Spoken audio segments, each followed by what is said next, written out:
प्रभात आप सभी को सर्वत्र ज्ञानशाला के YouTube चैनल में पुनः आप सबका बहुत बहुत स्वागत है।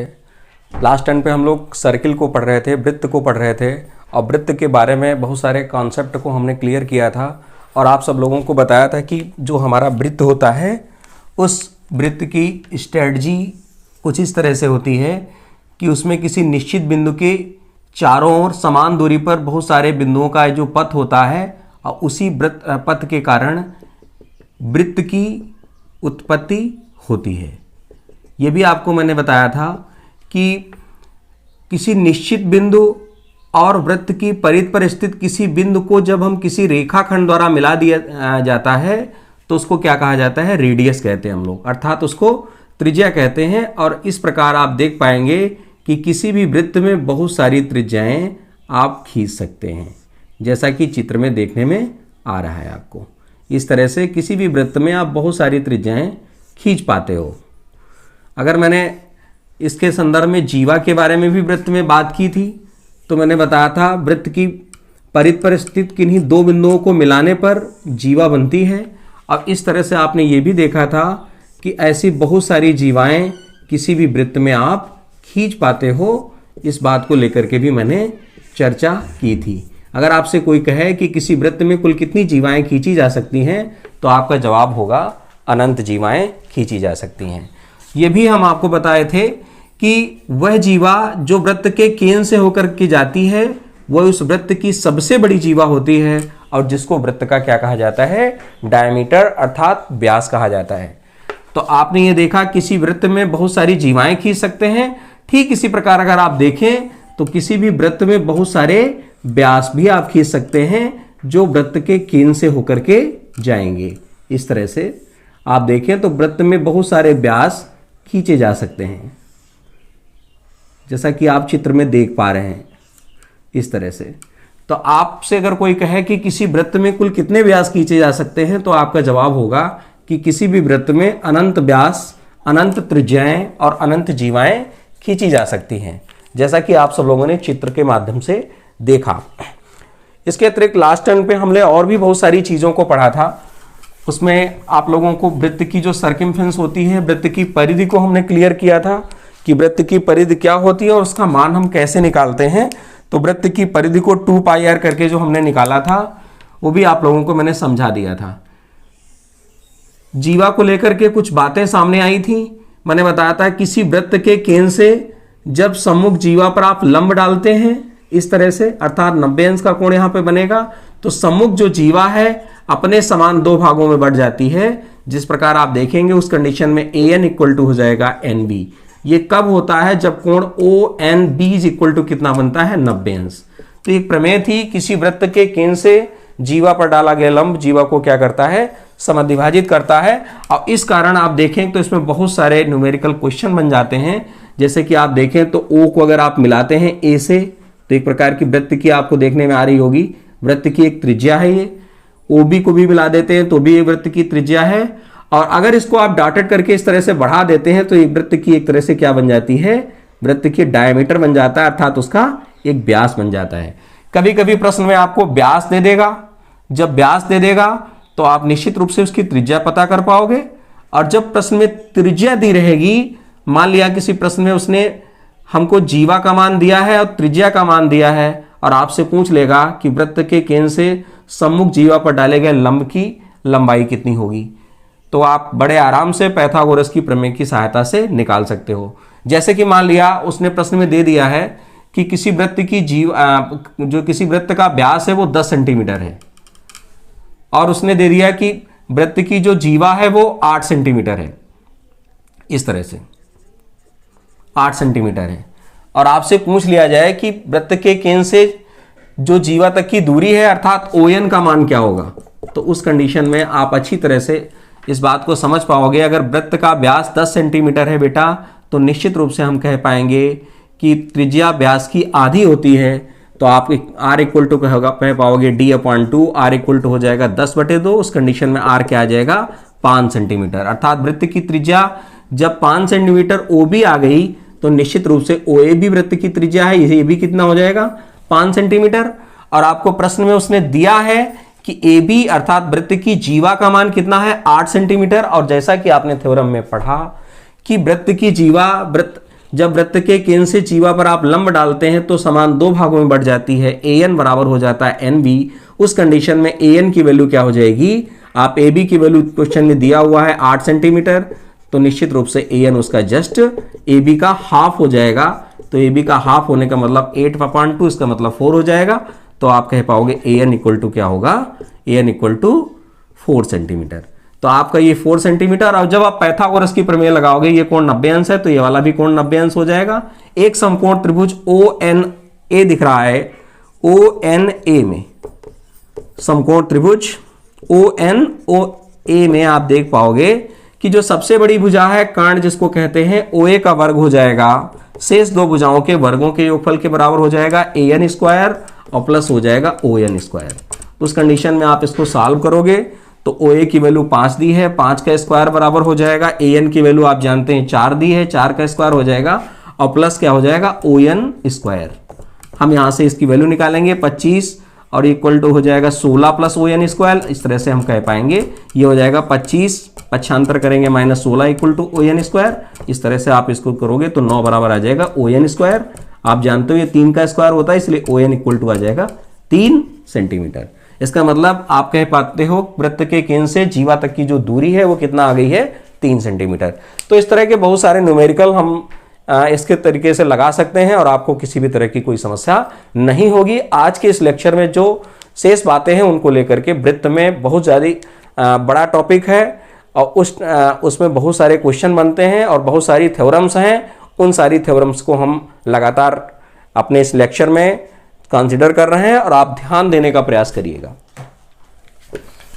ये तो मैंने एक एग्जाम्पल लिया आपको समझाने के लिए कि वृत्त के केंद्र से अगर जीवा पर लंब डालेंगे तो वो जीवा को समान दो भागों में बांटेगा। और कभी कभी ये भी कह दिया जाता है, अगर जीवा पहले से दिया रहता है प्रश्न में, जीवा अगर अपने समान दो भागों में बटी है तो निश्चित रूप से वृत्त के केंद्र से जीवा तक की जो दूरी होगी उस पर एक लंब पड़ेगा, वो कोण 90 अंश का होगा। आगे आज हम इस लेक्चर में बात करने वाले हैं जो हमारी चीजें शेष बच गई उनको लेकर के। आज हम बात करते हैं वृत्त की जीवाओं के बारे में। कुछ फैक्ट और भी हैं वृत्त की जीवा के बारे में, कुछ फैक्ट हैं जिन पर हम चर्चा करने वाले हैं। आप देखें ये एक हमको सर्किल दिखाई दे रहा है। इस सर्किल में अगर हम पाएंगे तो मान लिया ये सर्किल में हमारी एक जीवा है, इस जीवा का नाम है हमारा ए बी। इस जीवा का नाम क्या है, ए बी। इस तरह से आपने लास्ट टर्न पे ये देखा था कि वृत्त की जो जीवा है वो वृत्त को अलग अलग दो भागों में बांट रही थी। ये वाला जो चाप है, इस चाप को हम लोग कहते हैं, कौन सा चाप है ये, लघु चाप है। तो लघु चाप के कारण लघु वृत्तखंड आप जो ये देख रहे हैं, वृत्तखंड अपने दो भागों में बट रहा है, लघु चाप द्वारा लघु वृत्तखंड। और ऊपर वाला आप देख पाएंगे दीर्घ चाप है, तो दीर्घ चाप द्वारा दीर्घ वृत्तखंड बनता है, जैसा कि आप देख रहे हैं। तो ऊपर वाला जो सेक्शन है वो दीर्घ वृत्तखंड का सेक्शन है। इस तरह से ये आप देखें, आपको दीर्घ वृत्तखंड का सेक्शन आपको नजर आ रहा है। इसको लेकर के बहुत सारी थ्योरम्स हमको मिलेंगी। अभी मैं एक एक करके उनको चर्चा करूंगा और बड़े अच्छे से बड़े आराम से आप उनको कर भी लेंगे। आप चांदे का प्रयोग करेंगे तो और ज़्यादा फैक्ट आपको सारे क्लियर हो जाएंगे, किसी भी तरह का कोई संदेह आपको नहीं रहेगा। आइए इसके बारे में हम चर्चा कर ही लेते हैं। वो ये है कि वृत्त की जीवा को लेकर के जो हम बात करना चाह रहे हैं आपसे। मान लिया एक सर्किल हमने खींच लिया, इसका सेंटर ये है और हम देखते हैं एक मैंने इसकी जीवा पी क्यू यहां खींची हुई है। इसी तरह एक सर्किल में हमने यहां पर एक जीवा आर एस खींची हुई है। तो हमेशा याद रखिएगा, अगर किन्हीं दो चापों की लंबाइयां आपस में बराबर हैं, जैसे मान लिया यहां पर पी क्यू चाप की लंबाई अगर आर एस चाप की लंबाई के बराबर है तो निश्चित रूप से हम कह पाएंगे कि ये चाप इस चाप के क्या हो जाएगा, सर्वांगसम हो जाएगा। क्यों? क्योंकि एक दूसरे के ऊपर चाप अध्यारोपित हो जाएंगे। उस कंडीशन में ये चाप इस चाप को अध्यारोपित कर लेगा। उस दशा में जो संगत जीवाएं हैं वो भी आपस में क्या हो जाएंगी, बराबर हो जाएंगी। अर्थात आपको स्टेटमेंट के जरिए आप कह सकते हैं कि यदि किसी वृत्त में कोई दो चापों की लंबाइयां आपस में सर्वांगसम हो अर्थात बराबर हो, तो निश्चित रूप से उनके संगत जो जीवाएं होती हैं वो आपस में बराबर होती हैं। उन चाप द्वारा बनी संगत जीवाएं होती हैं, जैसे इस चाप द्वारा RS जीवा बनी, इस चाप द्वारा PQ जीवा बनी, अर्थात जो संगत जीवाएं RS और PQ हैं ये आपस में क्या आ जाएंगी, बराबर आ जाएंगी। एक अगला फैक्ट उसी में आप जोड़ने का प्रयास करिएगा। यदि किसी वृत्त की दो जीवाएं परस्पर सर्वांगसम है तो निश्चित रूप से उनकी संगत जीवाओं के मान आपस में क्या आ जाएंगे, बराबर आ जाएंगे। यदि किसी वृत्त की दो चाप परस्पर सर्वांगसम है तो उनकी संगत जीवाएं आपस में क्या हो जाती हैं, बराबर हो जाती हैं। अगला अगर हम इसी में बात करते हैं तो आपको यह भी समझ में आएगा कि वृत्त की दो समान जीवाएं, वृत्त की कोई दो समान जीवाएं, जैसे मान लिया ये वृत्त का सेंटर है और ये एक जीवा है जिसको हमने माना है PQ, ये अगली हमने जीवा रख ली जिसका नाम है RS। वृत्त की दो जीवाएं हैं, अगर ये बेटा जीवाएं आपस में बराबर हैं, जैसा कि आपने देखा अगर इनके चापों की लंबाइयां आपस में बराबर होंगी तो ये जीवाएं बराबर हो जाती हैं। और अगर ये जीवाएं बराबर हो जाती हैं तो अगला फैक्ट आपको देखने में यह आता है कि वृत्त की समान जीवाएं वृत्त के केंद्र पर समान कोण अंतरित करती हैं। अर्थात ये आप ये वाला जो एंगल मान लिया सेंटर O है इसका, तो आप पाओगे कोण POQ बराबर हो जाएगा, कोण POQ बराबर हो जाएगा RS जीवा के कारण इस केंद्र पर जो कोण बनेगा इस कोण के आपस में क्या आ जाएगा, बराबर हो जाएगा। अर्थात आप कह पाओगे कोण POQ बराबर हो जाएगा कोण ROS, कोण ROS। निश्चित रूप से आप कह पाओगे कि ये दोनों कोण आपस में, केंद्र पर अंतरित कोण आपस में क्या आ जाते हैं, बराबर आ जाते हैं। तो आप ये कह सकते हैं यदि किसी वृत्त में दो समान जीवाएं हैं तो निश्चित रूप से उनके द्वारा केंद्र पर अंतरित कोण भी आपस में क्या हो जाएंगे, बराबर हो जाएंगे। सपोज दैट मान लिया किसी वृत्त में हमने कोई जीवा इस तरह से ये ले ली है 4 सेंटीमीटर और दूसरी जीवा ये हमने ले ली है ये वाली भी 4 सेंटीमीटर, तो इन जीवाओं के जरिए जो वृत्त के सेंटर पर जो कोण बनेंगे इस तरह से ये वाला कोण और इस जीवा के कारण जो ये वाला कोण बनेगा, ये दोनों कोण आपस में क्या आ जाएंगे, बराबर आ जाएंगे। अर्थात इसको अगर हम x मानते हैं तो ये भी क्या हो जाएगा, x हो जाएगा। क्यों? क्योंकि ये वाली जीवा और ये वाली जीवा आपस में क्या है, बराबर है। मान लिया ये जीवा अगर ये जीवा आपस में बराबर है तो हमेशा याद रखिएगा उन जीवाओं द्वारा जो केंद्र पर कोण बनेंगे वो भी आपस में क्या आ जाएंगे, बराबर आ जाएंगे। तो आप कह सकते हो वृत्त की कोई भी दो जीवाएं यदि आपस में बराबर हैं तो उनके द्वारा केंद्र पर अंतरित कोण भी आपस में बराबर हो जाते हैं। और इसी को कभी कभी हम विपरीत फैक्ट के रूप में रख लेते हैं, कहते हैं यदि किसी वृत्त में किन्हीं जीवाओं द्वारा केंद्र पर अंतरित कोण आपस में बराबर हो तो वो जीवाएं भी आपस में क्या आ जाती हैं, बराबर हो जाती हैं। तो उल्टा है उसका कहने का मतलब, अगर केंद्र पर अंतरित कोण बराबर है तो निश्चित रूप से आप कह पाओगे कि जीवाओं के मान भी आपस में बराबर होंगे। जैसे मान लिया अगर किसी क्वेश्चन में दिया हुआ है कि ये 40 सेंटीमीटर, ये 40 डिग्री है और ये भी 40 डिग्री है, तो आपने देखा केंद्र पर अंतरित कोण आपस में किन्हीं दो जीवाओं द्वारा बनाए जा रहे हैं, तो निश्चित रूप से ये जीवा और ये जीवा अगर ये 5 सेंटीमीटर दी है तो निश्चित रूप से ये भी कितनी हो जाएगी, 5 सेंटीमीटर हो जाएगी। आप कह पाओगे अगर केंद्र पर अंतरित कोण बराबर है तो जीवाएं बराबर होंगी, और या आप कह सकते हो अगर जीवाएं बराबर है तो केंद्र पर अंतरित कोण आपस में बराबर होंगी। वो एक दूसरे का उल्टा रूप है, इसमें कोई भी कंफ्यूजन नहीं है। निश्चित रूप से आप इस बात को समझ पाए होंगे। अगली बात यह है, मान लिया जैसे ये एक वृत्त बना हुआ है, इस वृत्त का सेंटर है ये, और आपको ये बात मालूम होना चाहिए वृत्त की कोई दो समान जीवाएं, जैसे मान लिया ये 5 सेंटीमीटर है और ये भी 5 सेंटीमीटर है, इस तरह से ये भी 5 सेंटीमीटर है। अर्थात जीवाओं की अगर लंबाइयां बराबर हैं, वृत्त की कोई भी दो समान जीवाएं केंद्र से समदूरस्थ होती हैं, अर्थात केंद्र से समान दूरी पर होती हैं। तो केंद्र से जीवा तक की दूरी की मैं बात पिछले लेक्चर में किया था, तो आपको ये बात बताई थी केंद्र से जीवा तक की दूरी की आप जब बात करोगे तो केंद्र से आप उस सम्मुख जीवा पर क्या डालोगे, लंब डाल दोगे, अर्थात ये कोण कितना बन जाएगा, 90 डिग्री। मान लिया केंद्र है O और ये बिंदु है A, ये बिंदु है N, तो ON जो होगा वो बराबर होगा सम्मुख जीवा CD ये भी 5 सेंटीमीटर है, ये दूरी और ये दूरी, ये भी कोण 90 अंश होगा। अर्थात आप कह पाओगे कि ON बराबर हो जाएगा OS, इस बिंदु को S मान ले रहे हैं तो ON इक्वल टू क्या आ जाएगा, OS आ जाएगा। ये कब होगा, जब वृत्त की कोई भी दो जीवाओं की लंबाइयां आपस में बराबर हैं, ये भी 5 सेंटीमीटर है, ये भी 5 सेंटीमीटर है, तो निश्चित रूप से आप कह पाओगे कि वो तब उनकी केंद्र से दूरियां भी आपस में, उन जीवाओं संगत जीवाओं की जो केंद्र से दूरियां होंगी वो भी आपस में क्या होंगी, बराबर होंगी। अर्थात वृत्त की कोई दो समान जीवाएं केंद्र से क्या होती हैं, समदूरस्थ होती हैं, अर्थात समान दूरी पर स्थित होती हैं। या आप उल्टा ऐसे कह लें कि अगर केंद्र से जीवा तक की दूरी समान है, अगर मान लिया ये 8 सेंटीमीटर है, ये भी 8 सेंटीमीटर है, तो निश्चित रूप से अगर केंद्र से जीवा तक की दूरी समान है तो वो जीवाएं भी आपस में क्या होंगी, बराबर होंगी। इसका उल्टा रूप जैसे कि पिछले वाले लास्ट में आपने देखा, कभी कभी बातें उल्टा कह दी जाती हैं, तो निश्चित रूप से इसमें कोई आपको समझने में समस्या नहीं होनी चाहिए।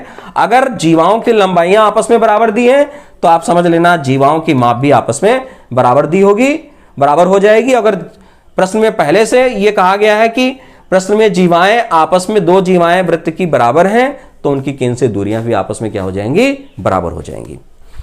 नेक्स्ट बात, अगला फैक्ट ये है, और आप ऐसा चाहें तो प्रकार, पटरी और चांदे के प्रयोग करके अपनी कॉपी पर अलग अलग सर्किल को ड्रॉ करके जो भी मैं फैक्ट बता रहा हूं, उन फैक्ट को आप अपनी कॉपी पर पटरी की सहायता से और चांदे की सहायता से कोण माप पर, उनकी लंबाइयां माप करके चेक कर सकते हैं। निश्चित रूप से आपको हर बार जो मैं फैक्ट बता रहा हूं वो फैक्ट सत्य साबित मिलेगा। अगली बात यह है कि जैसे मान लिया हमारे पास एक ये सर्किल है, इस सर्किल पर हम कोई 4 बिंदु ले रहे हैं जो असंरेखी हैं, एक रेखा में नहीं है। तो A ले लिया, B ले लिया, C ले लिया और D ले लिया। इस सर्किल की परिधि पर हमने कोई 4 बिंदु ले लिए हैं, इस तरह से जैसा कि आप देख पा रहे हो। तो अगर इन 4 बिंदुओं को आपस में आप मिलाओगे,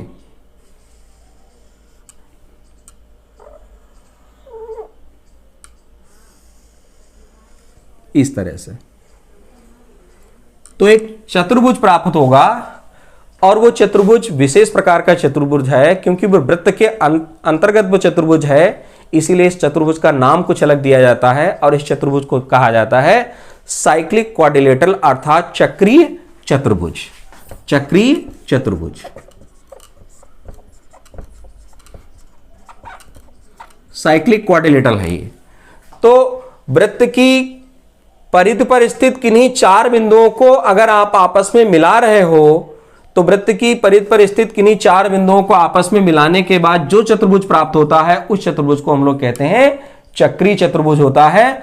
और आप कहीं पर भी आप कैसा भी सर्किल खींचें और आप अगर उसमें से किन्हीं 4 बिंदुओं को आपस में मिला रहे हो, तो निश्चित रूप से आप एक चतुर्भुज का निर्माण पाओगे, और वो चतुर्भुज क्या कहलाएगा, चक्रीय चतुर्भुज कहलाएगा। जैसा कि इस चित्र में भी आप देख पा रहे हैं, ABCD क्या हो जाएगा, एक चक्रीय चतुर्भुज हो जाएगा, अर्थात साइक्लिक क्वाड्रिलेटरल हो जाएगा। और चक्रीय चतुर्भुज के अंदर भी कुछ फैक्ट होते हैं, जिन फैक्ट को आपको समझना है।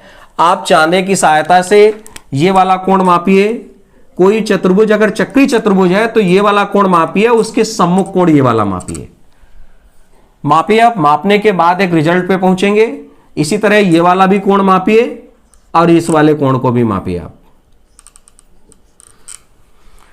आप क्या पाओगे, एक फैक्ट की ओर पहुंचोगे आप, और वो फैक्ट ये होगा बेटा कि चक्रीय चतुर्भुज के सम्मुख कोण संपूरक होते हैं, अर्थात सम्मुख कोणों का जो योगफल होता है, कोण A प्लस कोण C बराबर आएगा 180 अंश।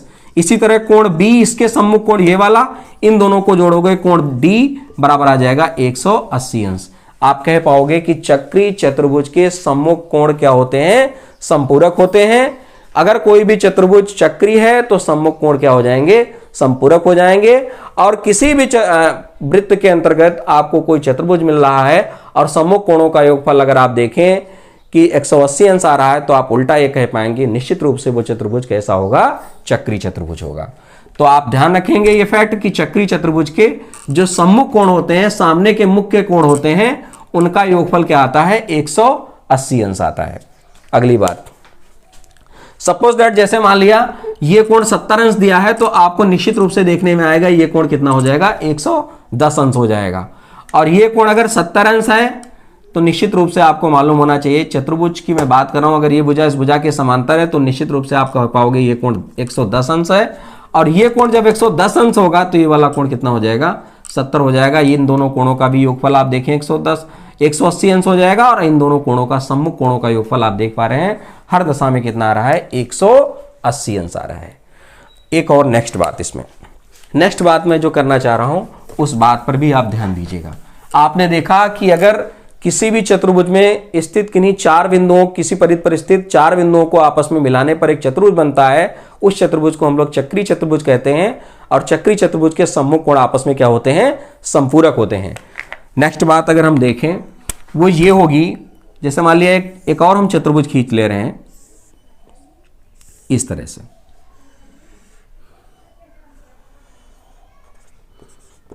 ABCD। मान लिया एक और चतुर्भुज हमने खींच लिया और ये कोण हमने दे दिया है 40 डिग्री। ABCD ये कह दें कि एक आयत है या कोई भी चतुर्भुज है। अगर ये भुजा इस भुजा के समांतर है बेटा, तो निश्चित रूप से हम कह पाएंगे कि समांतर भुजाओं को जब भी कोई तिर्यक रेखा काटती है तो उनके अंतः कोणों का योगफल, संलग्न कोणों का योगफल 180 अंश हो जाता है। तो ये अगर 40 अंश है तो निश्चित रूप से आप कहोगे ये वाला कोण कितना हो जाएगा, ये वाला कोण आपको देखने में आएगा, ये कोण 140 अंश हो जाएगा। और आपको मैंने पिछले ही बताया कि चक्रीय चतुर्भुज के सम्मुख कोण संपूरक होते हैं। अगर ये 40 है बेटा तो ये वाला कितना हो जाएगा, 140 हो जाएगा। अगर ये 140 है तो ये वाला कितना हो जाएगा, 40 अंश हो जाएगा। और जो मैं अगली बात करना चाह रहा हूं वो इसमें मुख्य है, वही अगला फैक्ट भी है आपका। अगर इसको हम डॉटेड करके आगे बढ़ा दे रहे हैं, इसको हम डॉटेड करके आगे बढ़ा दे रहे हैं, तो आप एक निश्चित निष्कर्ष की ओर पहुंचने जा रहे हैं। वो निष्कर्ष ये है कि आप इस कोण को आप जब देखेंगे, मैं कहूँ ये कोण क्या होगा, तो ये आप देख पाएंगे कि ABC, इसको हमने बिंदु C तक बढ़ा दिया है। ABC एक सरल रेखा आपको नजर आ रही होगी। सरल रेखा पर बना कोण 180 अंश होता है। अगर ये 40 अंश है बेटा तो ये कितना हो जाएगा, 140 अंश हो जाएगा। और आप एक फैक्ट की ओर आगे फिर बढ़ गए, आपने देखा कि ये वाला जो कोण है इस सम्मुख कोण के क्या आ रहा है, बराबर आ रहा है। यहां पर भी आपको यही फैक्ट देखने को मिलेगा। ये कोण कितना आ जाएगा, सरल रेखा पर बना कोण ये हो जाएगा 140 डिग्री, क्योंकि ये 40 है तो बाहर वाला 140 हो जाएगा। और आप देख पाएंगे ये वाला कोण निश्चित रूप से किसके बराबर आ रहा है, इसके बराबर आ रहा है। तो आप कहने का मतलब क्या हुआ कि जो चक्रीय चतुर्भुज में बहिष्ठ कोण होता है, बाहर स्थित कोण होता है, उसमें आप कह सकते हैं उसके वो अपने अभिमुख कोण जो है उसके क्या होता है, बराबर हो जाता है। अर्थात आप कहोगे कि कोण CB, इस बिंदु का नाम हम N रखे ले रहे हैं यहां पर, तो हम कह पाएंगे कि कोण NBC बराबर हो जाएगा कोण आप कह सकते हैं ADC के, कोण ADC के। तब आप निश्चित रूप से कह पाओगे कि ये वाला कोण इस वाले कोण के क्या आ जाएगा, बराबर आ जाएगा। ठीक इसी प्रकार आप कह पाओगे कि ये वाला कोण इस वाले कोण के बराबर हो जाएगा। अर्थात अगर आपने बिंदु इसको M तक बढ़ाया हुआ है तो कोण MAD बराबर हो जाएगा कोण DCB के। इस तरह से एक और फैक्ट को आप आगे जनरेट कर पाओगे इस आधार पर, क्योंकि चक्रीय चतुर्भुज के सम्मुख कोण क्या हो गए हैं, संपूरक हो गए हैं। नेक्स्ट बात,